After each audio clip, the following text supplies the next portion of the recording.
dia, boa tarde, boa noite, queridos estudantes. Sou eu, professor Fred Corte, para mais uma aula do canal Dom Fredon, Faraó da História. Beleza? Então vamos lá. Na aula de hoje nós vamos falar sobre a chegada de Colombo ao território americano, né?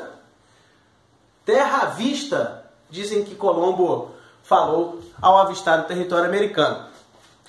Então vamos só relembrar aqui um pouquinho, né, do processo das grandes navegações, né? Se você quiser saber um pouco mais sobre as grandes navegações, tem uma aula completa aí que eu dei para vocês, que também está disponível no nosso canal, tá? Mas vamos lá. A teoria de Colombo era de que a Terra ela é esférica, né? Ela era esférica como uma laranja. Então, se você navegasse em círculo, você conseguiria chegar até as Índias, onde de fato era o objetivo de Colombo, né? Só que no meio do caminho tinha um território, né? Colombo desembarca no dia 12 de outubro, né? Na atual República Dominicana, né? Que é uma ilha que fica na América Central, né?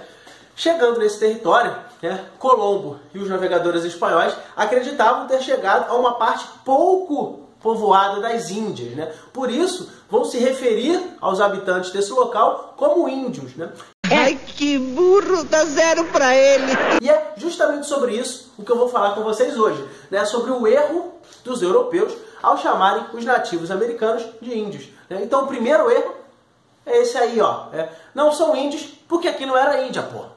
Tranquilo, pessoal? Então, o primeiro erro foi chamar esses habitantes de índio acreditando ter chegado nas Índias. O fato curioso é o seguinte, é que mesmo depois que se descobre se tratar de uma região até então desconhecida, né, os europeus continuam chamando esses habitantes de índios, tá? E aí vai o segundo erro, né? Os europeus, eles colocam tudo dentro de um mesmo pacote, né? Todos os nativos do continente americano, como se fossem todos iguais, né? Numa demonstração clara aí de uma visão europeia, de uma visão eurocêntrica dentro desse processo histórico, né? Como se os europeus fossem superiores e os nativos americanos inferiores, como se fossem todos iguais, né? E aí está o segundo erro em relação a isso, né? Que é classificar os nativos como se fossem todos iguais, como se fossem todos a mesma coisa. E de fato é um erro gravíssimo.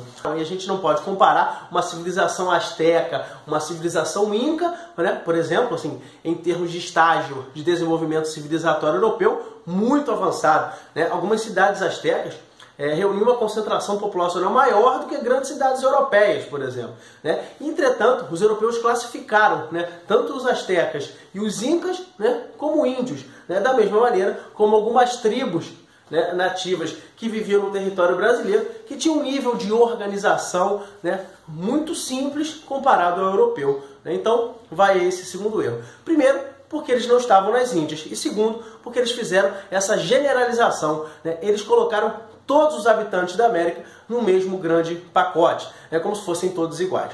Tudo bem, pessoal?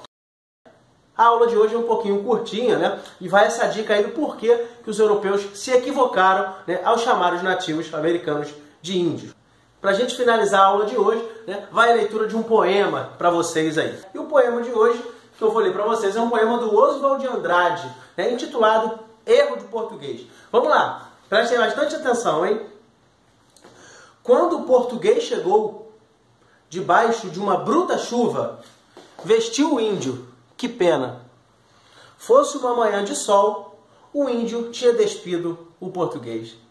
Que coisa bonita, não é verdade, pessoal? Então, um poema aí que fala, então, sobre esse primeiro contato, né, entre os portugueses e os índios, né? Lembrando a vocês sempre que a história do Brasil que a gente costuma estudar é uma história eurocêntrica, né? Uma história baseada nos acontecimentos da Europa, ou seja, é uma visão da história do Brasil dentro de uma visão europeia. Olha que bacana! Por hoje é só, pessoal. Mais uma vez, meu muito obrigado. Não se esqueçam de se inscrever no canal, né, de ativar o sininho, de curtir, de compartilhar, né? Avisa todo mundo, chama a família, chama todos aí para assistir, tá? Um forte abraço para vocês, um efusivo aperto de mãos e passar muito bem!